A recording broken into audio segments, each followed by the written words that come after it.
पंहिंजी धरतीअ जो को बि गुनहगार न बख़्शो वेंदो, को बि गासिब को बि गद्दार न बख़्शो वेंदो। रूप रहबर जो वठी न सघंदो कोई रहजन।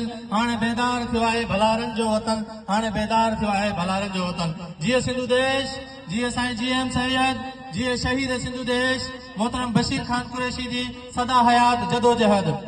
दोस्ती साथियों, अॼु ही जेकी दौड़ जलब सिंह जी खां रैली दौड़ जे चौक चौराहनि खां थींदी प्रेस क्लब दौड़ पहुती आहे। इहा उन घर में सुतल बेज़मीर भाड़ी भोतारनि के पैगाम दीजिए।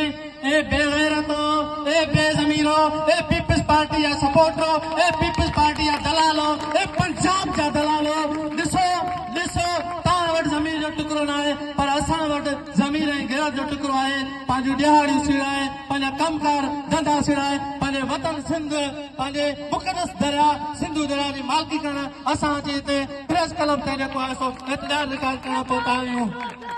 ऐं पैगाम ॾियनि था पंजाब खे, ऐं पैगाम ॾियनि था पंजाब खे त जेको अॼु पक्का चांद जे अंदरि सिंध जे ॿियनि रोड रस्तनि ते हिननि जेकी पुलिस गर्दी कई आहे, सिंध जा माण्हू जेके पुरअमन तौर ते एहतिजाज करे रहिया हुआ, उन्हनि ते हिननि गोलियूं वसायूं आहिनि।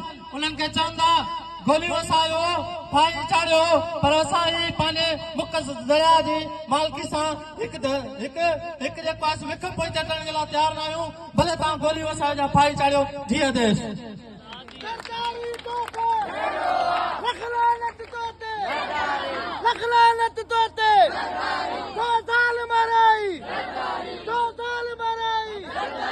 हाणे